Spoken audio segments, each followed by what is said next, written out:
Hello guys, स्वागत है आप सभी का मेरे यूट्यूब चैनल पे। तो जैसा कि आप लोगों की डिमांड आ रही थी कि मैम आप कोर्ट अटेंडेंट के लिए चाहे वो हिस्ट्री के इंपॉर्टेंट क्वेश्चन हो या पॉलिटी के इंपॉर्टेंट क्वेश्चन की सीरीज लेके आई है। तो आज मैं आपको 2026 में जो क्वेश्चंस पूछे गए हैं हिस्ट्री में वो क्वेश्चंस कराने वाली हूँ। तो प्लीज़ वीडियो को लास्ट तक जरूर वॉच करें। वीडियो को स्टार्ट करते हैं। तो सबसे पहला क्या क्वेश्चन है, सबसे पहले क्वेश्चन है कि निम्नलिखित में से कौन सा युग्म गलत है। तो सबसे पहला दे रखा केसरिया स्तूप, वो कहाँ दे रखा है, इसमें महाराष्ट्र में। धर्मेक स्तूप कहाँ पे है, उत्तर प्रदेश में है। सांची का स्तूप मध्य प्रदेश में। अमरावती का स्तूप आंध्र प्रदेश में। तो इसका जो गलत युग्म है वो कौन सा है, तो ऑप्शन ए गलत होगा, क्योंकि ऑप्शन ए में क्या दे रखा है, केसरिया स्तूप महाराष्ट्र में नहीं है। अब हम इसकी एक्सप्लेनेशन देख लेते हैं। तो केसरिया जो स्तूप है वो महाराष्ट्र में नहीं है, बल्कि कहाँ पे है, ये बिहार के जो पूर्वी चंपारण जिले में स्थित है। यह विश्व का सबसे बड़ा बौद्ध वो स्तूपों में से एक माना जाता है, जिसकी ऊंचाई कितनी है, 104 फीट है। धर्मेक स्तूप क्या है, सारनाथ में कहाँ पे है, उत्तर प्रदेश में। ये ऑप्शन में सही था। सांची का स्तूप मध्य प्रदेश में कहाँ पे है, रायसेन में है। अमरावती का स्तूप अमरावती में ही है, और कहाँ पे है, आंध्र प्रदेश में है। तो इस क्वेश्चन का जो करेक्ट आंसर है वो कौन सा है, केसरिया स्तूप महाराष्ट्र। अब नेक्स्ट क्वेश्चन है कि भारत मंडप भारत का सबसे बड़ा सम्मेलन तथा प्रदर्शनी केंद्र किस क्षेत्र को माना जाता है, किस शहर को माना जाता है। सबसे पहला जो ऑप्शन है वो है गांधीनगर, ऑप्शन बी है हैदराबाद, ऑप्शन सी है नई दिल्ली, ऑप्शन डी है मुंबई। तो इसका जो करेक्ट ऑप्शन होगा वो नई दिल्ली होगा। अब इसका हम एक्सप्लेनेशन देख सकते हैं कि जो भारत का जो मंडप है वो नई दिल्ली के ऐतिहासिक प्रगति मैदान में स्थित है। मतलब जो भारत मंडप है वो कहाँ पे स्थित है, नई दिल्ली के प्रगति मैदान में स्थित है। भारत का सबसे आधुनिक और विशाल अंतर्राष्ट्रीय सम्मेलन केंद्र भी है। इसका जो उद्घाटन है वो कब किया गया था, जुलाई 2023 में किया गया था। G20 समिट सितंबर 2023 में भारत की अध्यक्षता में आयोजित ऐतिहासिक G20 शिखर सम्मेलन जो है वो इस स्थल पे हुआ था। और यह जो केंद्र है लगभग कितनी जगह पे फैला हुआ है, तो ये 123 एकड़ क्षेत्र में फैले प्रगति मैदान परिसर का हिस्सा है। आगे समझ में कि अगर भारत मंडप की बात आएगी कि सबसे बड़ा जो सम्मेलन है वो किस शहर में स्थित है, वो नई दिल्ली में है। वो कितने एकड़ जमीन में फैला हुआ है, तो 123 एकड़ क्षेत्र में फैला हुआ है। वहां पे जो G20 सम्मेलन है वो आयोजित किया गया था, और इसका जो उद्घाटन है वो कहाँ किया गया था, कब किया गया था, जुलाई 2023 में। अब नेक्स्ट है हमारा थर्ड क्वेश्चन, 1857 के विद्रोह के तत्कालिक कारण क्या थे। तो सबसे पहला ऑप्शन दे रहा था पशुओं की चर्बी वाले कारतूस का प्रयोग, अवध का विलय, भारतीय सैनिकों की पदोन्नति से इनकार, या उच्च भूमि का राजस्व कर।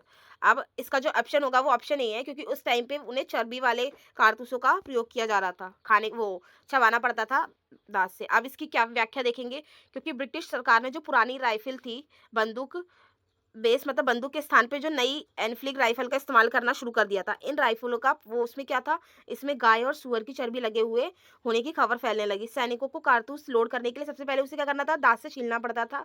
इससे जो हिंदू और मुस्लिम सैनिक थे उनकी जो धार्मिक भावनाएं थी वो आहत हुई, उनका धर्म भ्रष्ट हो रहा था। तो इसलिए उन्होंने क्या किया, बैरकपुर में मंगल पांडे ने इसके खिलाफ क्या कर दिया था, विद्रोह कर दिया था। आगे समझ में। अब नेक्स्ट क्वेश्चन नंबर 4 है, निम्नलिखित में से कौन सा द्रविड़ भाषा परिवार से संबंधित नहीं है। तो पहला ऑप्शन दे रखा है तोड़ा, बी है लहंदा, सी है तुलु, और डी है तुलुव। तो इसका जो ऑप्शन है वो बी ऑप्शन करेक्ट होगा। अब इसकी व्याख्या देख लेते हैं। लहदा द्रविड़ भाषा परिवार का हिस्सा नहीं है। यह क्या है, बल्कि ये इंडो आर्यन भाषा, मतलब एक इंडो आर्यन भाषा है, जो मुख्य रूप से पश्चिमी पंजाब और आसपास के क्षेत्रों या पाकिस्तान में बोली जाती है। द्रविड़ भाषा परिवार दक्षिण भारत में बोले वाली भाषाओं का एक हिस्सा होता है। तोड़ा नीलगिरी की तोड़ा जो जनजाति होती है उनके द्वारा बोली जाती है। तुलु जो है वो कर्नाटक के तटीय क्षेत्र में बोले जाने वाली प्रमीण द्रविड़ भाषा है। और जो तुलुव है या तेलुगु है वो आंध्र प्रदेश और तेलंगाना की जो आधिकारिक है वो द्रविड़ भाषा है। तो अगर आगे आपका कि कौन सा जो भाषा परिवार जो है ना वो आपको अच्छे से कर लेने हैं, उसका एक नोट्स बना लीजिए, यानी तो मैं एक टॉपिक करा दूंगी, उसका कमेंट में बताना कि भाषा में कौन कौन सी भाषा किस परिवार में आती है। जैसे मुंडा परिवार भाषा हो गई। अब है क्वेश्चन नंबर 5, निम्नलिखित में से भारतीय राष्ट्रीय कांग्रेस की स्थापना के समय भारत का वायसराय कौन था। तो सबसे पहले दे रखा है लॉर्ड डाफरिन, फिर ऑप्शन बी है लॉर्ड लिटन, फिर ऑप्शन सी है लॉर्ड कर्जन, और ऑप्शन डी है लॉर्ड रिपन। तो एक्सप्लेनेशन देखते हैं कि भारतीय राष्ट्रीय कांग्रेस की स्थापना कब हुई थी। सबसे पहले ये क्वेश्चन बन जाता है 21 दिसंबर 1885 को बॉम्बे के गोकुल दास तेजपाल संस्कृत कॉलेज में हुई थी इसकी स्थापना। और सबसे पहले ये बात है, अगर आपको ये पीडीएफ चाहिए तो इसका जो लिंक है वो कमेंट सेक्शन में मैंने पिन कर दिया है, वहाँ से ले सकते हैं। टेलीग्राम को ज्वाइन करेंगे, उसके बाद जाके जब टेलीग्राम को ज्वाइन कर लेंगे आप, तो वहाँ पे पीडीएफ पड़ी होगी, वहाँ से आप डाउनलोड कर सकते हैं। और ये चीज़ अगर आपको पीडीएफ नहीं मिल रही है तो आप साथ साथ इसके नोट्स बनाते चलिए, यानी तो बाद में क्लास खत्म होने के बाद आप बना लेना। ऐतिहासिक समय में इसका जो वायसराय था वो कौन था उस शासनकाल में? लॉर्ड डाफरिन था। इसका कार्यकाल कब तक था? 1884 से लेके 1888 तक, मतलब 4 साल तक ये वायसराय के पद पे रहे थे। और कांग्रेस के संस्थापक वो सिविल सेवक एओ होम थे। प्रथम अधिवेशन क्या था? इसका जो प्रथम अधिवेशन था व्योम चंद्र बनर्जी थे। और इसमें कुल कितने लोगों ने भाग लिया था? तो 72 लोगों ने भाग लिया था। अब नेक्स्ट 6 क्वेश्चन है। अंग्रेजों ये 1857 के विद्रोह के बाद अंग्रेजों ने शासक सरदारों को क्या आश्वासन दिया था? तो पहला ऑप्शन दे रखा है भविष्य में उनके क्षेत्रों पर कब्जा नहीं किया जाएगा, वे स्वतंत्र रूप से शासन कर सकते हैं, वे यूरोपीय कानूनों को अपना सकते हैं, वे ब्रिटिश सैन्य सहायता मिलेगी। अब ऑप्शन इसका एक्सप्लेनेशन देखते हैं कि 1857 के जो विद्रोह के दमन के बाद ब्रिटिश ग्राउंड ने सीधा नियंत्रण लिया और 1 नवंबर 1858 को महारानी विक्टोरिया का घोषणा पत्र जारी हुआ। इसके तहत क्या हुआ? भारतीय राजा और सरदारों को ये आश्वासन दिया कि भविष्य में ब्रिटिश साम्राज्य देशी रियासतों का विलय नहीं किया जाएगा। लॉर्ड डलहौजी की कुख्यात मतलब हड़प नीति का इस्तेमाल को हमेशा के लिए समाप्त कर दिया गया।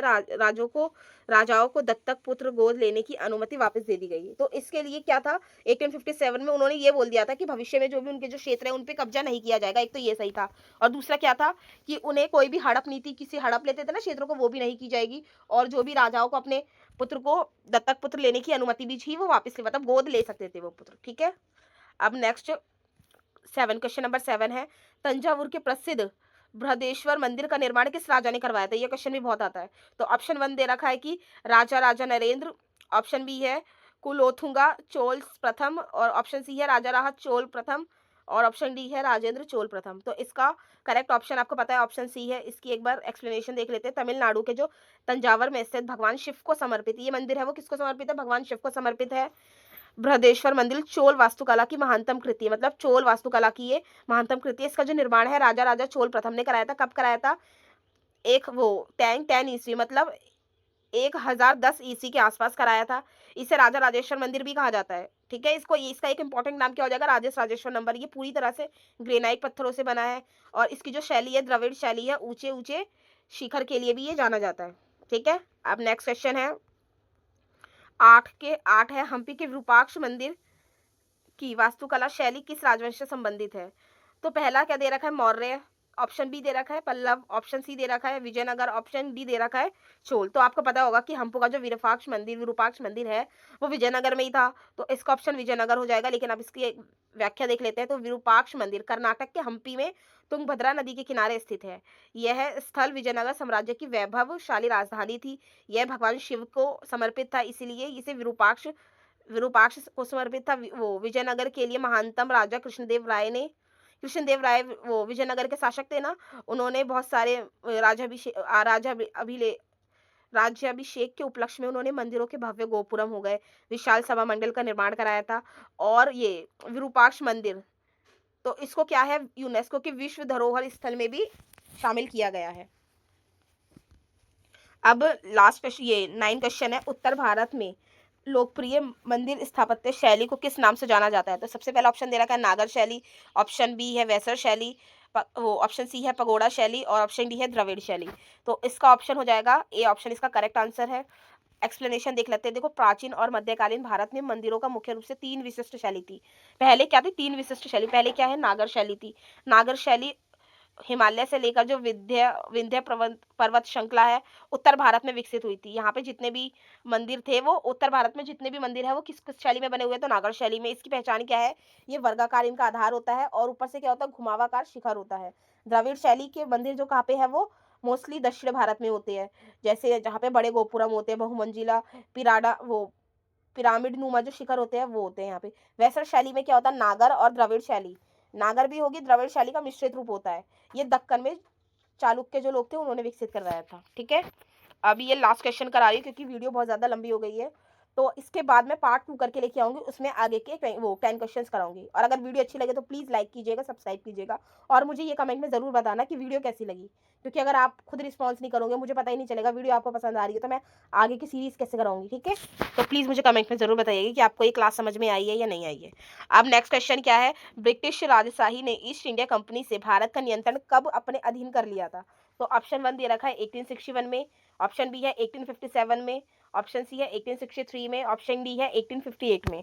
तो इसका जो ऑप्शन करेक्ट है वो 1858 है। इसकी एक्सप्लेनेशन देखते हैं कि 1857 के जो प्रथम संग्राम है वो तीव्रता से भापते हुए ब्रिटिश संसद के ब्रिटिश शासन को मजबूत करने के लिए भारतीय सरकार अधिनियम 1851 पारित किया गया था। इसके माध्यम से भारत की व्यापारिक संस्था ईस्ट जो इंडिया कंपनी है, ब्रिटिश शासकों ने उसे अपने अधिकार में ले लिया था। भारत की जो सत्ता थी सीधे ब्रिटिश महारानी के हाथों में सौंप दी गई थी। गवर्नर जनरल का जो पद है वो बदलकर अब वायसराय कर दिया गया था, और लॉर्ड जो कैनिंग था भारत के पहले वायसराय बने थे। तो इसका जो ऑप्शन है वो करेक्ट है, 1858 हो जाएगा, क्योंकि उस टाइम 1858 का जो अधिनियम आया था उसके तहत ही जो ईस्ट इंडिया कंपनी है वो ब्रिटिश सरकार ने अपने नियंत्रण में ले ली थी। ठीक है, तो अभी आगे और भी क्वेश्चंस है, तो ये मैं नेक्स्ट वीडियो पे कराऊंगी। अगर वीडियो अच्छी लगी तो प्लीज़ लाइक कीजिए, सब्सक्राइब कीजिए, और इसकी जो PDF है आपको कमेंट सेक्शन में लिंक मैंने पिन कर रखा है, वहाँ से आप डाउनलोड कर सकते हैं। Thank you.